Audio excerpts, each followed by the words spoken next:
तो यहाँ पे अभी हम क्या कर रहे थे कि जो भी लेजर्स है, कोई भी लेजर क्रिएट करना है तो हमें क्या करना पड़ता है कि उसका ग्रुपिंग डिफाइन करना पड़ता है। तो यहाँ पे बाय डिफ़ॉल्ट टैली ने क्या किया हुआ, चार्ट ऑफ अकाउंट जो है वो यहाँ पे दिया हुआ। तो जो भी लेजर्स है ये जो बोल्ड में दिखता है वो ग्रुप्स है, और ये जो भी है आपके लेजर्स क्रिएट किए हुए हैं आपने। तो ये लेजर्स को ये ग्रुपिंग में अंडर मीन्स अपन ने हमें क्या करना है कि as per chart of account means जो बैलेंस शीट है प्रॉफिट एंड लॉस में, इसमें अपने को रिपोर्टिंग करना है।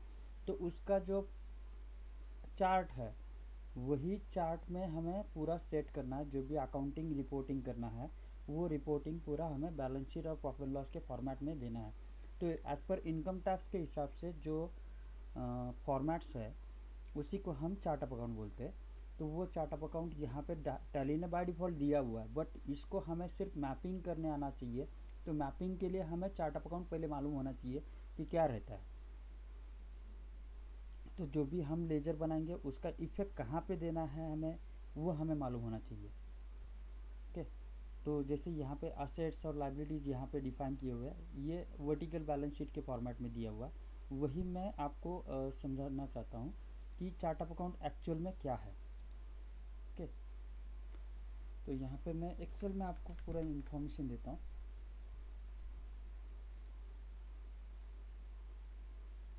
बेसिकली अपने को यहाँ पे दो फॉर्मेट्स है, एक इनकम एंड एक्सपेंस स्टेटमेंट वाला,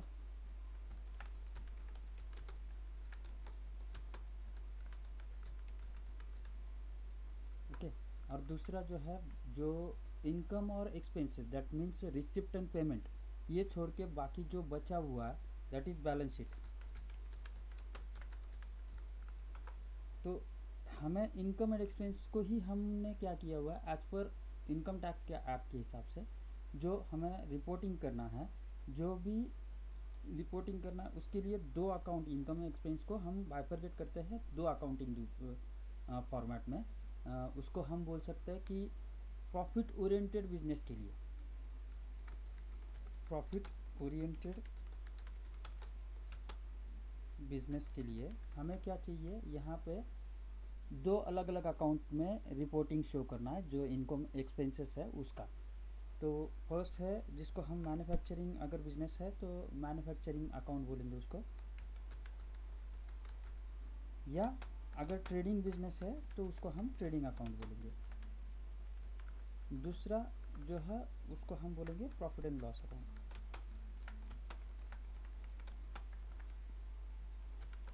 तो एक्चुअल में हम जब भी यहाँ पे प्रॉफिट एंड लॉस वगैरह देखते हैं तो यहाँ पे प्रॉफिट एंड लॉस में ऊपर का जो पार्ट है,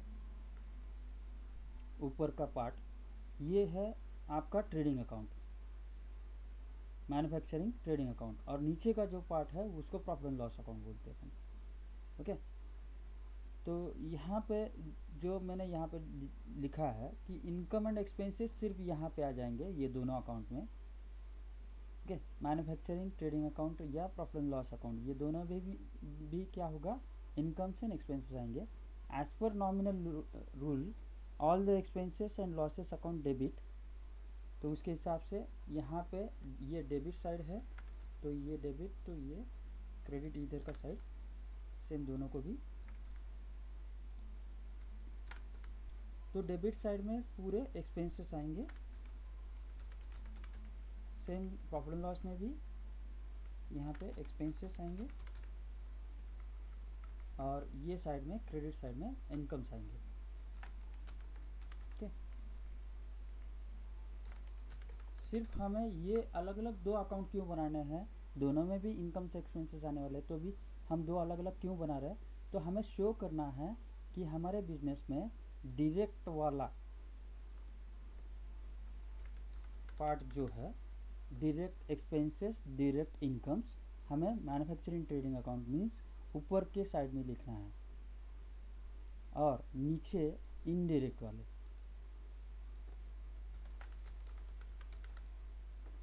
तो प्रॉफिट एंड लॉस में जो बिजनेस के इनडायरेक्ट रिलेटेड है, इनडायरेक्ट एक्सपेंसेस है, इनडायरेक्ट इनकम्स है, वो प्रॉफिट एंड लॉस में आएंगे। तो यहाँ पे सिंपल यही ध्यान में रखना है कि जो नेचर ऑफ बिजनेस है, नेचर ऑफ बिजनेस पे डिपेंडेंट ये सबको हमें बाइफरकेशन करना है नेचर ऑफ बिजनेस के हिसाब से।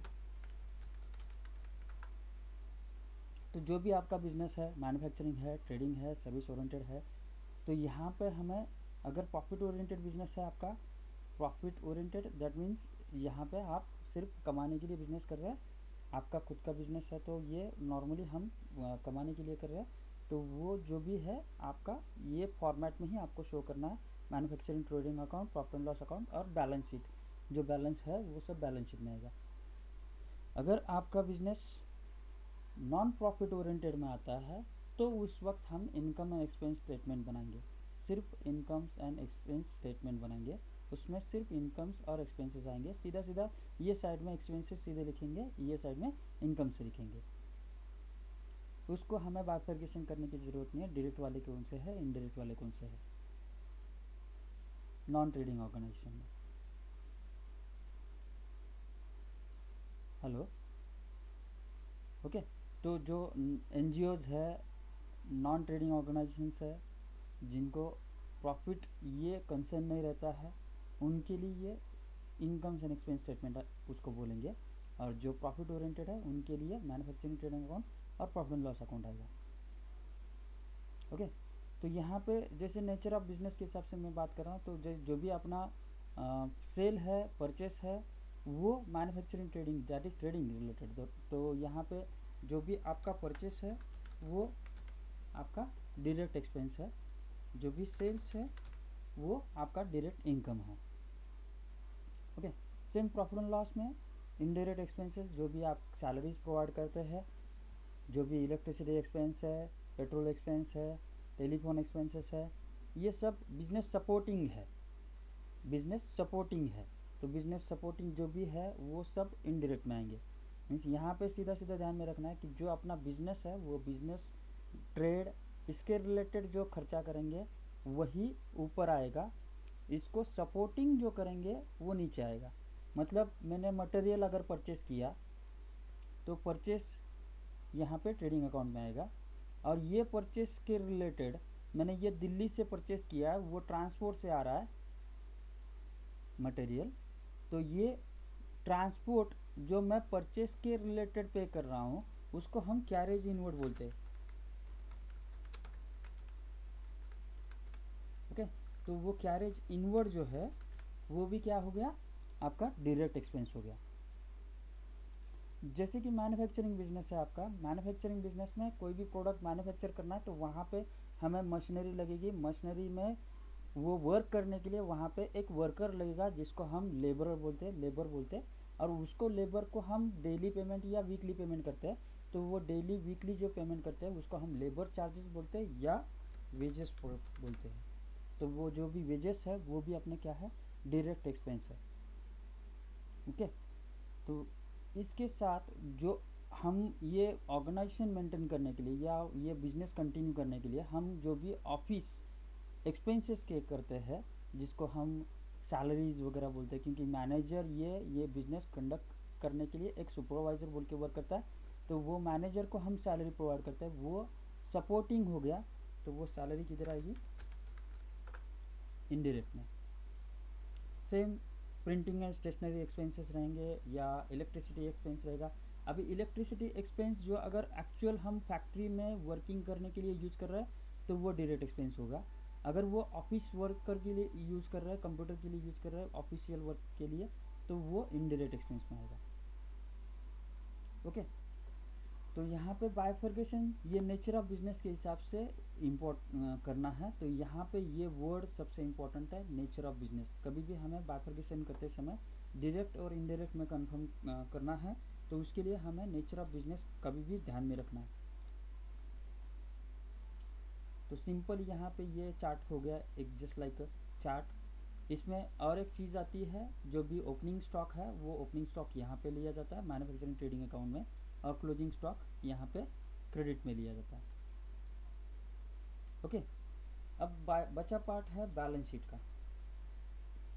बैलेंस मैंने सीधा बोला है कि इनकम एक्सपेंसेस यहाँ पे आ जाएंगे। इनकम एक्सपेंस छोड़ के जो भी चीज़ें हैं जो बैलेंस में अपने बिजनेस में रहती है, जो बिजनेस में बाद में उसका वैल्यूएशन कंटिन्यू रहता है, वो पार्ट यहाँ पे आएगा। तो उसमें हमारे पास दो पार्ट आएंगे, एक तो लाइबिलिटीज़ और दूसरा आएगा असेट्स। ओके, तो लाइबिलिटीज़ जो है वो हमें देने का है, दैट इज़ कभी भी उसका जो बैलेंस आएगा वो क्रेडिट बैलेंस आएगा। ओके, एक्चुअली यहाँ पे ये बैलेंस शीट है, इसका मतलब है कि balance sheet is a statement not a account. ये दोनों अकाउंट है, इसलिए मैंने इसके सामने अकाउंट लिखा है। तो इसको डेबिट क्रेडिट आएगा, बट यहाँ पे डेबिट क्रेडिट नहीं आएगा, ये स्टेटमेंट है। तो सिर्फ यहाँ पे अपने को याद करना है कि लाइबिलिटीज़ का कोई भी बैलेंस जो रहता है वो क्रेडिट बैलेंस रहता है, इसलिए मैंने यहाँ पे क्रेडिट लिखा हूँ। सेम वैसे ही असेट्स, तो असेट्स का भी बैलेंस डेबिट बैलेंस रहता है, ये हमें याद रखना है। ओके, तो लाइबिलिटीज़ में जो भी प्राइम लाइबिलिटी है बिजनेस की, first prime liability capital. Secondary part जो है उसको हम शॉर्ट टर्म लाइबिलिटीज़ बोलते हैं। तो शॉर्ट टर्म लाइबिलिटीज़ जो है उसको हम करंट लाइबिलिटीज़ बोलते हैं। थर्ड लॉन्ग टर्म लाइबिलिटीज़, जो भी लॉन्ग टर्म लाइबिलिटीज़ है उसको हम लोन्स लाइबिलिटीज़ बोलते हैं। अब इसमें फिर से कैपिटल में क्या क्या लेते हैं, तो जो यहाँ पे डायरेक्ट और इनडायरेक्ट एक्सपेंसेस इनकम जो भी रहेंगे, इसमें मैन्युफैक्चरिंग ट्रेडिंग अकाउंट में जो एक्सपेंसेस और इनकम्स है, इसके बाद जो कैलकुलेशन आएगा, जो अगर इनकम ज़्यादा है और एक्सपेंसेस कम है तो अपना प्रॉफिट होगा। तो यहाँ पे जो कैलकुलेट होगा वो ग्रॉस प्रॉफिट आएगा, जिसको हम जीपी बोलेंगे। अगर लॉस आएगा तो GL, that is gross loss. Okay, और ये ग्रॉस प्रॉफिट फिर से क्रेडिट साइड में आएगा, और इनकम्स यहाँ पे फिर से ज़्यादा हो गए, एक्सेस ऑफ इनकम रहेगा, तो यहाँ पे हम नेट प्रॉफिट कैलकुलेट करेंगे, इसको नेट प्रॉफिट बोलेंगे। अगर लॉस रहेगा तो नेट लॉस आएगा। ओके, तो ये जो नेट प्रॉफिट है वो हम कैपिटलाइज करते हैं, उसको हम क्या बोलते हैं,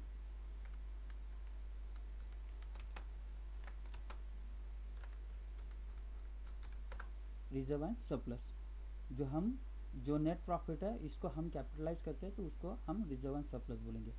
अब यही रिजर्व एंड सरप्लस है, इसी को अगर कोई पर्टिकुलर वर्क के लिए, पर्टिकुलर टास्क के लिए हमने उसको सेपरेट करके रखा है, अलग सा करके रखा है, तो उसको हम बोलते हैं प्रोविज़न।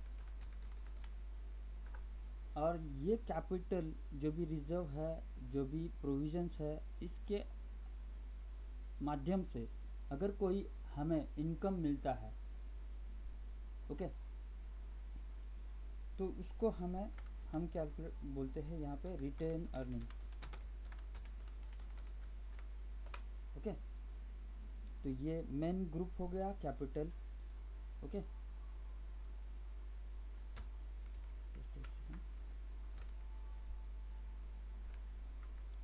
और उसके अंडर ये सब ग्रुप हो गए। ओके, तो यहाँ पे कैपिटल में और एक चीज़ सबसे इम्पोर्टेंट लगती है कि जो भी कैपिटल हम विड्रॉ करते हैं तो उसको हम ड्राइंग बोलते हैं। तो ड्राइंग ये ग्रुप नहीं है, इसलिए मैं उसको लेजर के तौर पे इसको ब्रैकेट में लिख देता हूँ, ड्राइंग। तो ड्राइंग जो भी है वो अपना माइनस होने वाला है, तो इसका उल्टा इफेक्ट इधर आएगा, तो ड्राइंग को हम कभी भी डेबिट बैलेंस में लिखेंगे। ठीक है, तो ये मेन ग्रुप हो गया कैपिटल। कैपिटल के अंडर ये सब ग्रुप आ जाएंगे। ठीक है,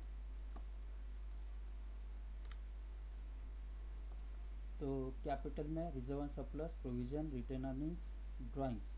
अब यहाँ पे बहुत सारे टाइम में ऐसा भी होता है कि अपने जो भी पर्सनल एक्सपेंसेस है हम कंपनी के अकाउंट से करते हैं।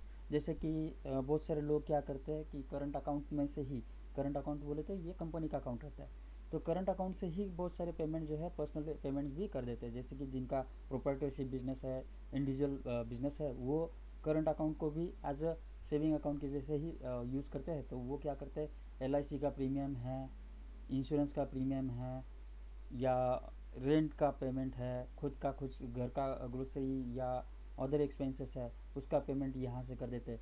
तो वो जो पेमेंट आप कर रहे हैं ये कैपिटल में से माइनस होगा, इसलिए ये ड्राइंग में आ जाएगा।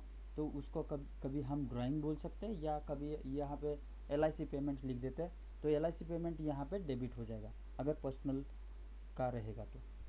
ओके, हाँ, सेम वैसे ही करंट लाइबिलिटीज़। उसके बाद जो भी बिजनेस की लाइबिलिटीज़ है, जो करंट लाइबिलिटीज़ जिसको हम शॉर्ट टर्म लाइबिलिटीज़ बोल रहे हैं, शॉर्ट टर्म का मतलब है कि जो भी लेस देन 1 ईयर है, तो जो भी लेस देन 1 ईयर है वो सब यहाँ पे आएंगे। मोर देन 1 ईयर लाइबिलिटीज़ रहेंगे वो सब यहाँ पे लोन्स लाइबिलिटीज़ में आएंगे। इसको लॉन्ग टर्म लाइबिलिटीज़ बोल रहे हैं अपन, और इसको शॉर्ट टर्म लाइबिलिटीज़। तो करंट लाइबिलिटीज़ में फर्स्ट लाइबिलिटी अपनी क्या रहेगी, जो भी अपने सन्ड्री क्रेडिटर्स है वो यहाँ पे आएंगे। तो सन्ड्री क्रेडिटर्स मतलब जिनके पास से हम मटेरियल परचेस कर रहे हैं, जो भी बिजनेस के रिलेटेड मटेरियल परचेस कर रहे हैं, जिसको हमें पे करना है बाद में, वो सब बैलेंस वाले जो क्रेडिटर्स है वो सब यहाँ पे आ जाएंगे। ओके, वैसे ही यहाँ पे सन्ड्री क्रेडिटर्स को ही हम ट्रेड पेबल्स भी बोल सकते हैं।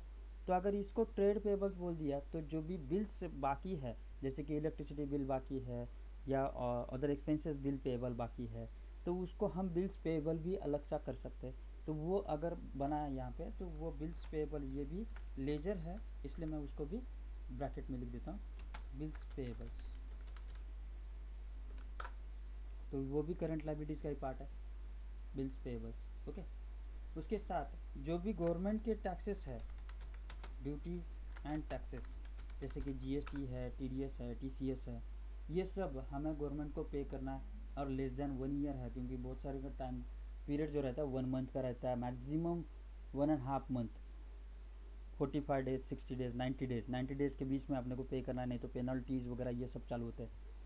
तो ये सब ड्यूटीज़ एंड टैक्सेस में आएंगे। उसमें भी बहुत सारे बच्चे ये पूछते हैं मुझे कि ऑक्ट्रॉय ड्यूटी है, एक्साइज ड्यूटी है, तो अगर मैं यहाँ पे ऑक्ट्रॉय ड्यूटी पे कर रहा हूँ, तो ऑक्ट्रॉय ड्यूटी ये ड्यूटीज़ एंड टैक्सेस में नहीं आएगी, ये मैं बोल रहा हूँ। तो octroi duty that is duty, सीधा लिखा है ना सामने, तो टैक्स है। बट जो टैक्स हम खुद से मीन्स अपना कॉस्ट का पार्ट बन जाता है, प्रोडक्ट के कॉस्ट का पार्ट बनता है, बिजनेस में एक्सपेंस एज ए एक्सपेंस हो जाता है, जिसको हमें रिफंड नहीं मिलने वाला, या उसका कुछ भी रिफंड का प्रोसेस नहीं है उसमें, वो पार्ट हमें एक्सपेंस में लेना है। जैसे कि ऑक्ट्रॉय ड्यूटी हमें पे करना है, तो वो एक्सपेंस हो गया। अगर हम GST भर रहे हैं तो अपन अपने जेब से नहीं भर रहे, हम TCS भर रहे हैं तो वो TCS भी हम अपने जेब से नहीं भर रहे, सामने वाले से कलेक्ट कर रहे हैं। तो वो जो भी कलेक्ट करके हम गवर्नमेंट को भर रहे हैं, वो ड्यूटीज एंड टैक्सेस अपनी लाइबिलिटी है। ओके, तो यहाँ पे ड्यूटीज एंड टैक्सेस में क्या आएगा, जो GST है, TDS है, TCS है, वो आएंगे, ऑक्ट्रॉय ड्यूटी नहीं आएगी। इवन दो एक्साइज ड्यूटी, अगर आप एक्साइज को रजिस्टर्ड है तो आएगा, अगर आपने एक्साइज ड्यूटी पे की है तो वो आपके लिए एक्सपेंस है, जब तक आप रजिस्टर्ड नहीं है तब तक। ओके, उसके बाद बैंक ओवरड्राफ्ट या bank OCC, that is overdraft cash credit account. तो जैसे कि हम बैंक से लोन ले रहे हैं, बट लोन जिसको बोलते हैं जिसका 1 ईयर से ज़्यादा पीरियड रहेगा, उसको सिक्योरिटी वगैरह दिए है, वो सब पार्ट रहेगा बाद में। और तो 1 ईयर से ज़्यादा रहेगा, तो पीरियड अगर 1 ईयर से ज़्यादा है तो हम उसको लोन से लाइबिलिटी लेंगे। बट ओवरड्राफ्ट ये फैसिलिटी बैंक ने दी है अपने को, जो कि मैक्सिमम 45 to 60 डेज़ के अंदर उसका रिपेमेंट करना पड़ता है। जस्ट लाइक का आपका क्रेडिट कार्ड, क्रेडिट कार्ड भी आपको 45 to 60 डेज़ में आपको पेमेंट करना पड़ता है, रिपेमेंट। तो वो टाइप की जो फैसिलिटी आपने बैंक से ली है, वो भी आपकी करंट लाइबिलिटी हो गई, तो वो बैंक ओवरड्राफ्ट और बैंक OCC में आएगी। ओके, तो कैश क्रेडिट अकाउंट जो है, CC अकाउंट आप बोलते हैं, वो CC अकाउंट आपका बैंक OD, बैंक OCC में आएगा। ओके, उसके बाद जो भी बिल्स पेबल्स है, उसके बाद आउटस्टैंडिंग पेबल्स है, वो सब करंट लाइबिलिटीज़ में आएंगे। ओके, उसके बाद आएगा लोन्स लाइबिलिटीज़। लोन्स लाइबिलिटीज़ में फिर से 2 पार्ट आएंगे, एक सिक्योर लोन और दूसरा अनसिक्योर लोन।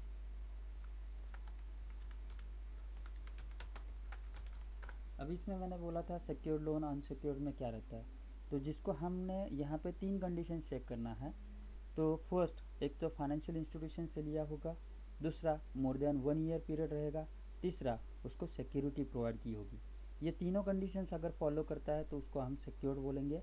अगर इसमें से एक भी कंडीशन फॉलो नहीं करता है तो उसको हम अनसिक्योर्ड बोलेंगे। जो भी पर्सनल लोन है आपका वो सब अनसिक्योर्ड आता है। ओके, आपने बहन से, भाई से, कोई अदर पार्टी से लोन लिया है, जिसको हमने बहुत सारे टाइम में ऐसा भी होता है कि थर्ड पार्टी जो रजिस्टर्ड नहीं है उसको एज पर आरबीआई उसको लोन देने की परमिशन भी नहीं है, बट उसके पास से हम लोन लेते हैं और उसको रिपेमेंट भी करते रहते हैं 5 साल के लिए, 4 साल के लिए, 10 साल के लिए। सिक्योरिटी में हम उसको गोल्ड दे देते हैं या गाड़ी के कागज़ रख देते हैं या बिल्डिंग के।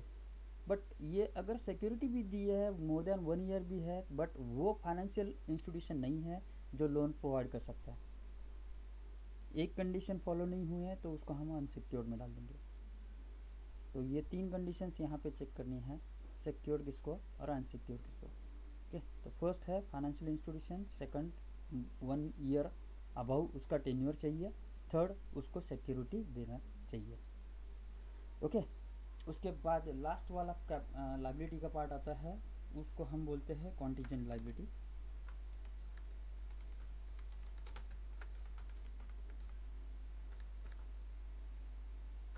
तो अभी यहाँ पे हमने एक प्रोविज़न बात की, जो प्रोविज़न हम for the business in the business कर रहे हैं। तो ये कैपिटल प्रोविज़न हो गया, ये बिजनेस के लिए प्रोविज़न हो गया ये, और ये भी प्रोविज़न ही है but outside of the business है। जैसे कि एम्प्लॉय है, एम्प्लॉय का इंश्योरेंस निकाल के रखा है, या एम्प्लॉय को कल जाके कुछ भी एक्सीडेंट हो गया तो उसको कुछ लाइबिलिटी बनती है कि उसको कुछ पेमेंट करे, तो वो जो टाइप के जो लाइबिलिटीज़ है वो हम कॉन्टीजेंट लाइबिलिटी में रिजर्व करके रखते हैं, that is liability. Okay, but वो कॉन्टीजेंट लाइबिलिटी में आएगा। जिनका हज़ार्डस बिजनेस है उनके लिए ये कंपलसरी है मेंटेन करना। ओके, बाकी जिनका स्मॉल मीडियम स्केल बिजनेस है उनके लिए ये कंपलसरी नहीं है, बट जिनका टर्नओवर अच्छा है, जिनका ऑडिट में आता है 5 करोड़ के ऊपर आता है, तो उनके लिए अगर हज़ार्डस बिजनेस भी आता है तो ये कंपलसरी आएगा कॉन्टीजेंट लायबिलिटी मेंटेन करना। ठीक है, तो ये हो गया लायबिलिटी का चार्ट। तो ये चार्ट के हिसाब से हमें कौन सी चीज़ें कहाँ पे आती है वो सिर्फ यहाँ पे डिफाइन करना है। सेम वैसे ही असेट्स है, तो असेट्स में फर्स्ट यहाँ पे हम लिख देते हैं fixed assets,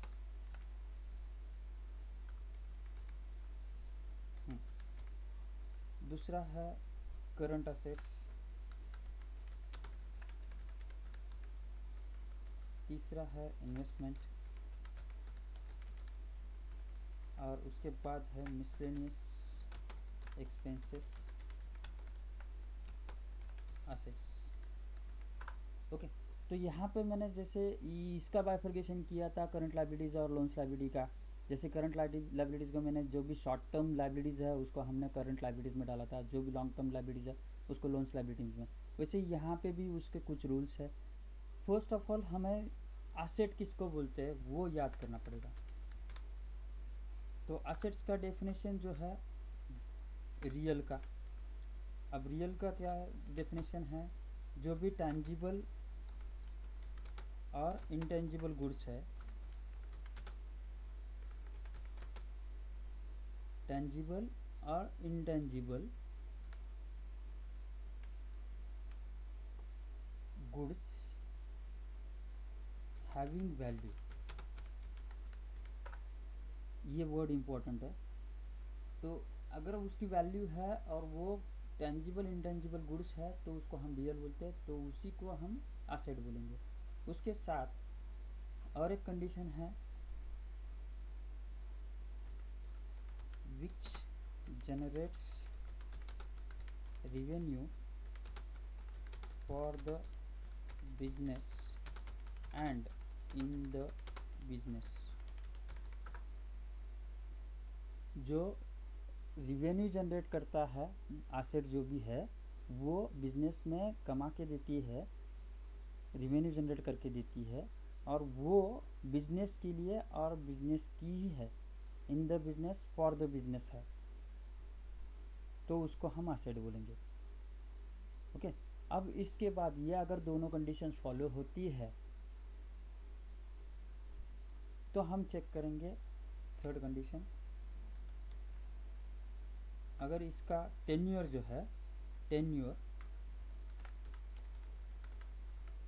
more than 1 year है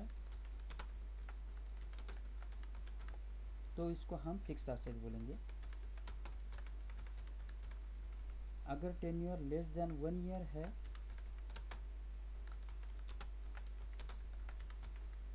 तो इसको हम करंट एसेट बोलेंगे।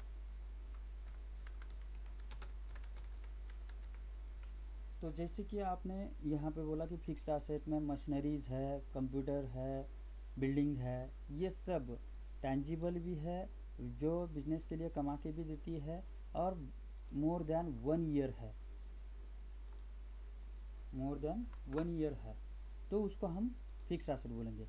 अगर वो चीज़ जो भी पर्टिकुलर एसेट है वो लेस देन 1 ईयर बिजनेस में रहती है तो उसको हम करंट एसेट, जो भी आपका स्टॉक है, कैश है, बैंक बैलेंस है, जो भी आपके डेटर्स है, ये सब क्या है, करंट एसेट्स है।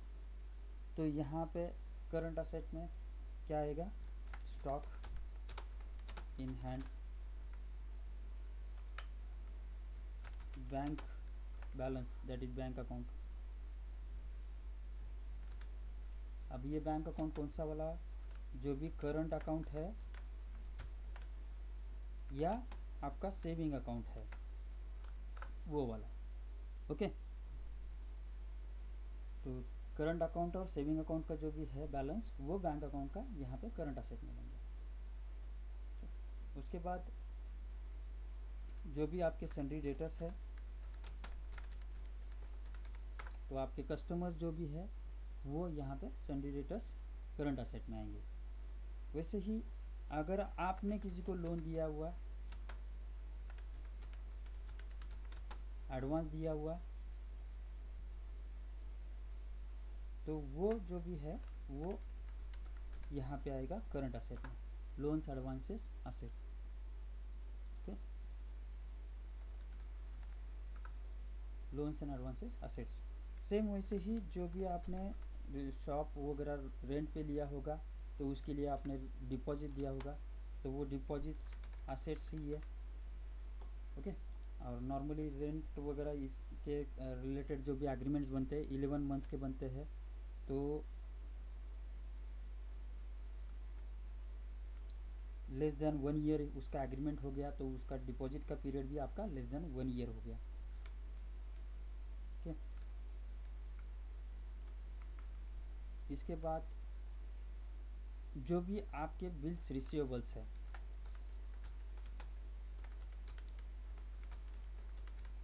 बिल्स रिसीवेबल्स ये भी आपकी करंट असेट है। ओके, जो भी आउटस्टैंडिंग पे रिसीवेबल्स है वो भी आपके करंट असेट है।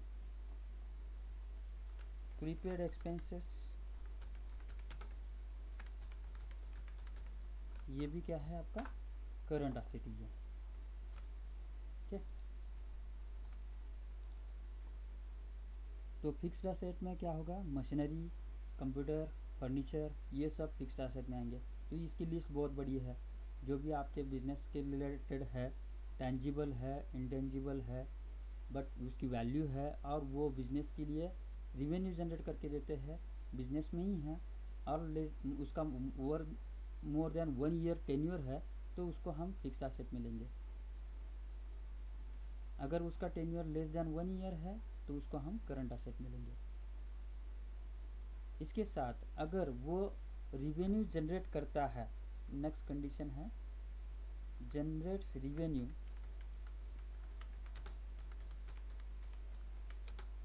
But in future. अब ये फ्यूचर का मतलब है फ्यूचर कंडीशंस, तो जैसे कि शेयर्स है, आपके प्लॉट्स वगैरह इन्वेस्टमेंट है, गोल्ड है, ये सब क्या है, आपकी इन्वेस्टमेंट है, तो इसको हम क्या बोलेंगे, इन्वेस्टमेंट।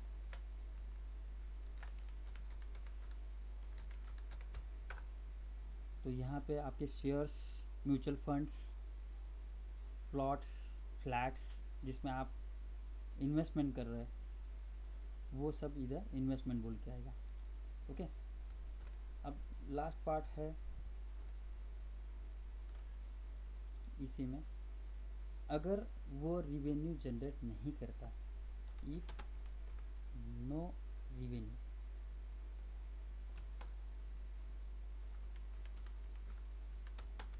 and remains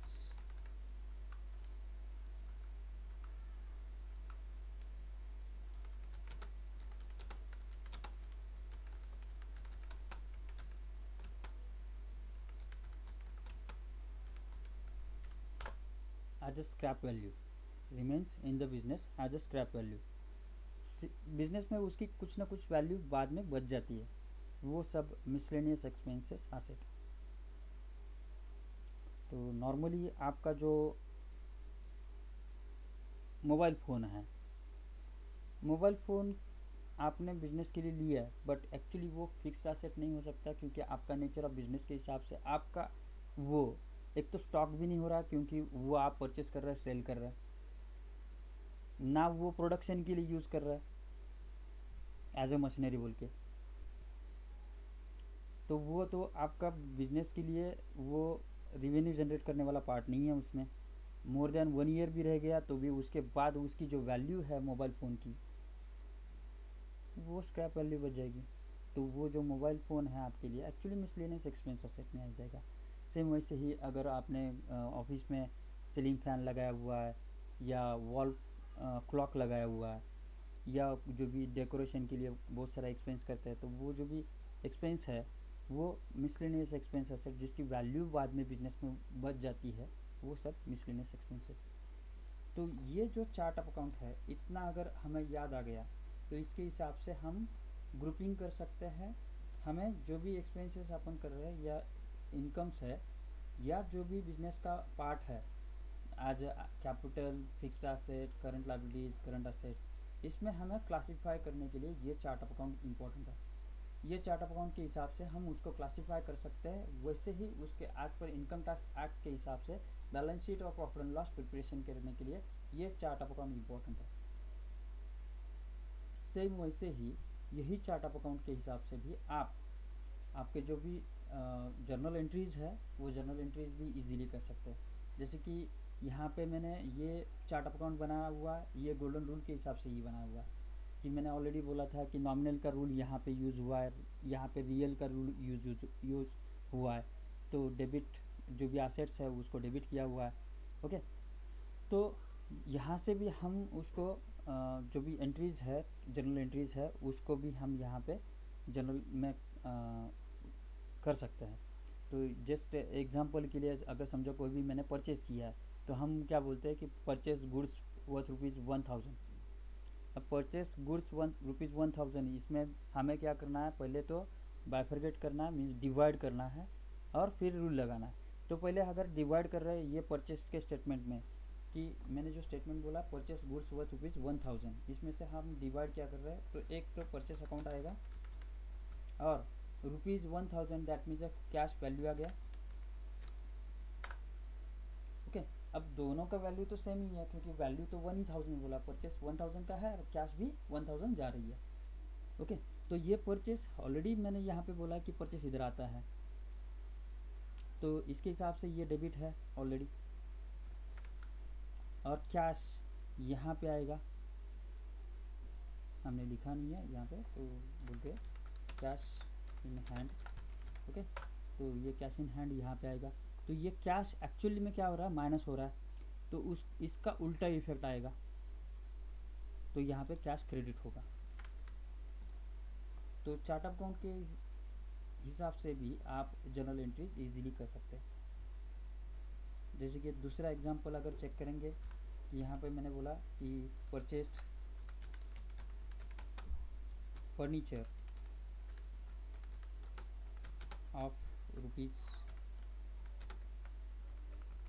₹5000 फ्रॉम राज। अब ये ट्रांजैक्शन में परचेस नहीं आएगा, क्योंकि फर्नीचर है तो ये फिक्स्ड एसेट है, तो फिक्स्ड एसेट का इफेक्ट हमें देना है, तो परचेस अकाउंट नाम नहीं आएगा, फर्नीचर आएगा। तो यहाँ पे मैंने बाइफरकेशन करते समय डिवाइड कर दिया, पहले डिवाइड ट्रांजेक्शन को, तो फर्नीचर यहाँ पे ले लिया। और ये क्रेडिट ट्रांजेक्शन है, यहाँ पे कैश का नाम लिया हुआ नहीं है, यहाँ पे पेमेंट किया ऐसा बोला नहीं है, तो क्रेडिट ट्रांजेक्शन है तो राज का नाम आएगा, तो राज यहाँ पे एक ले लिया। तो ये सप्लायर हो गया, मुझे गुड्स प्रोवाइड कर रहा है, तो इसकी लाइबिलिटी जनरेट हो गई, ये राज लाइबिलिटी में यहाँ पे आएगा, तो ये क्रेडिट हो जाएगा इसके हिसाब से, चार्ट ऑफ अकाउंट के हिसाब से यहाँ पे लेना है मुझे, तो ये क्रेडिट करना पड़ेगा। और फर्नीचर मुझे फिक्स एसेट में लेना है, तो ये डेबिट करना पड़ेगा। मीन्स आपको जनरल एंट्री करना है तो उसके लिए चार्ट ऑफ अकाउंट के हिसाब से भी बहुत इजी हो जाएगा जनरल एंट्रीज करना। ये अगर फॉर्मेट अगर याद करेंगे तो यहाँ से भी आप इजीली जनरल एंट्रीज कर सकते हैं। दूसरा गोल्डन रूल्स क्या है एक्चुअल में, तो जिसको हम अकाउंटिंग गोल्डन रूल्स बोलते हैं। तो ये यहाँ पे टाइप्स ऑफ अकाउंट के हिसाब से उसको 3 अलग अलग टाइप्स ऑफ अकाउंट्स है अपने, तो वो 3 टाइप्स ऑफ अकाउंट से के हिसाब से इसके गोल्डन रूल्स यहाँ पे डिफाइन है। तो फर्स्ट है पर्सनल,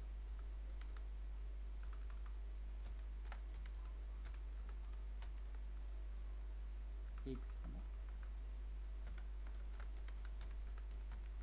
दूसरा है रियल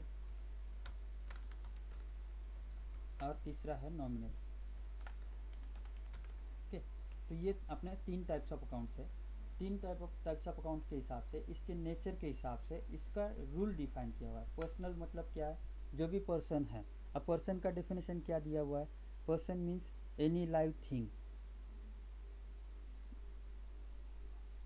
लाइव थिंग का मतलब है इसमें सब लाइव थिंग जिसके भी अकाउंट है, जिसका भी अकाउंटिंग ट्रांजेक्शन होने वाला है, जो भी पर्सन का अकाउंटिंग ट्रांजेक्शन में इन्वॉल्व है, वो सब।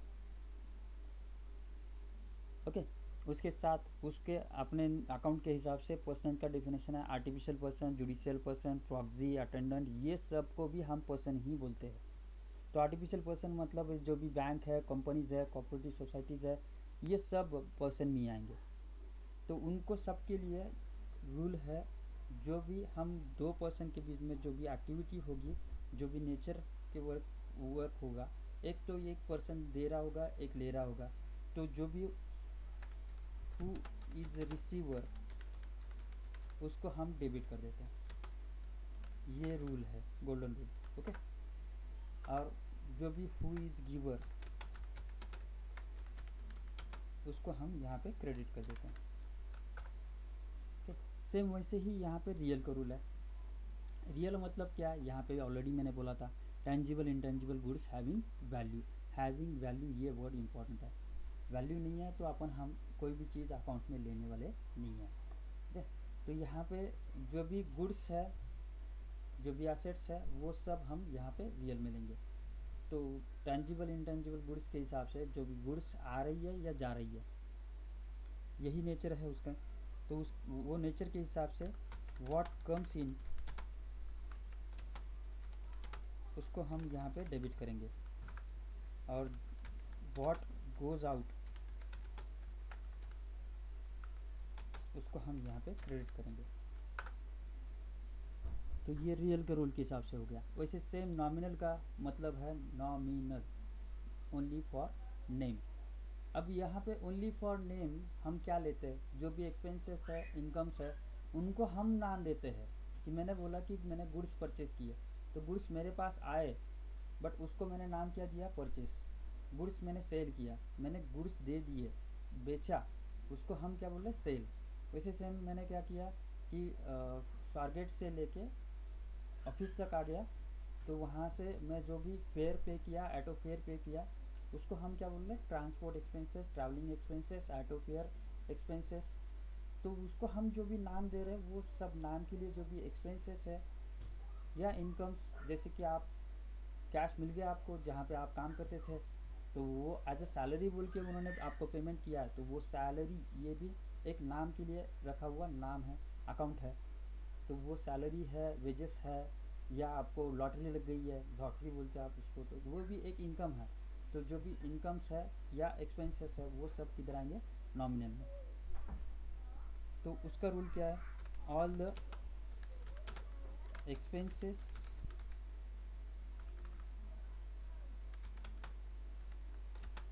एंड लॉसेस, उसको हम क्या करेंगे यहाँ पे डेबिट करेंगे।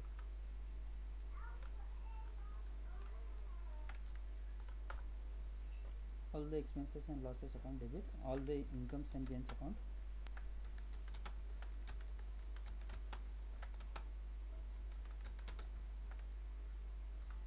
इसको हम क्रेडिट करेंगे। तो ये हो गया अपने 3 गोल्डन रूल। ये 3 टाइप्स ऑफ अकाउंट के हिसाब से 3 गोल्डन रूल्स है।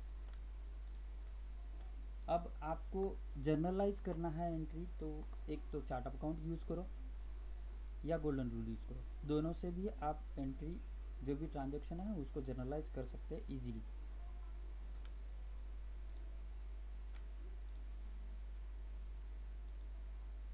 ओके, अब यहाँ पे हमें कोई भी ट्रांजेक्शन को जर्नलाइज करने के लिए फर्स्ट कभी भी कोई भी ट्रांजेक्शन को हमें क्या करना है, पहले सोचना है कि ये ट्रांजेक्शन कौन से टाइप का है। तो ये टाइप्स ऑफ ट्रांजेक्शन फिर से इसमें इम्पोर्टेंट है। तो एक को हम कैश ट्रांजेक्शन बोलते हैं, दूसरा क्रेडिट ट्रांजेक्शन बोलते हैं, और तीसरा बार्टर। ठीक है, तो बार्टर एक्चुअली अभी अवेलेबल नहीं है, इसको हम एक्सचेंज भी बोल सकते हैं। ठीक है, अभी हम बार्टर नहीं यूज करते हैं क्योंकि बार्टर का मतलब है without value, exchange of goods without value. But अभी तो विथ वैल्यू है, सबका वैल्यूएशन अपन कर सकते हैं, क्योंकि उस टाइम में जो पीरियड था उस टाइम में करेंसी अवेलेबल नहीं थी, करेंसी है ही नहीं है, तो उसका वैल्यूएशन कर नहीं सकते थे। बट अभी तो करेंसी है, तो करेंसी के हिसाब से हर चीज़ की वैल्यू है, तो वैल्यू के हिसाब से हम उसको कंपेयर करते हैं फिर एक्सचेंज करते हैं, तो इसलिए हम उसको एक्सचेंज ही बोलेंगे। तो बट जो भी एक्सचेंज है वो कॉस्टिंग का पार्ट है। ओके, इसलिए फाइनेंशियल अकाउंटिंग के हिसाब से कैश और क्रेडिट ये दो ही ट्रांजेक्शन हम यहाँ पे कंसिडर करेंगे जर्नलाइज करने के लिए एंट्रीज। ओके, तो जो भी हमें ट्रांजेक्शन जर्नलाइज करना है उसको पहले हमें डिवाइड करना है। डिवाइड करना है मतलब वो कैश है या क्रेडिट है, पहले ये इसमें डिवाइड करना है। दूसरा डिवाइड करना है गोल्डन रूल के हिसाब से, पर्सनल अकाउंट में आएगा या रियल में आएगा या नॉमिनल में आएगा। तो यहाँ पे हमें डिवाइड एंड रूल ये इम्पोर्टेंट है। उसमें से पहले अकाउंट्स डिवाइड कर लो, अकाउंट डिवाइड करने के बाद जो गोल्डन रूल है वो अप्लाई करो। अगर गोल्डन रूल अप्लाई नहीं करना है, ये याद नहीं करना है, तो आपको ये चार्ट ऑफ अकाउंट याद करना पड़ेगा। ये चार्ट ऑफ अकाउंट के हिसाब से भी आप उसको जर्नलाइज कर सकते हैं एंट्रीज, जो भी जर्नल के रूल के हिसाब से उसको डेबिट या क्रेडिट में कन्वर्जन कर सकते हैं।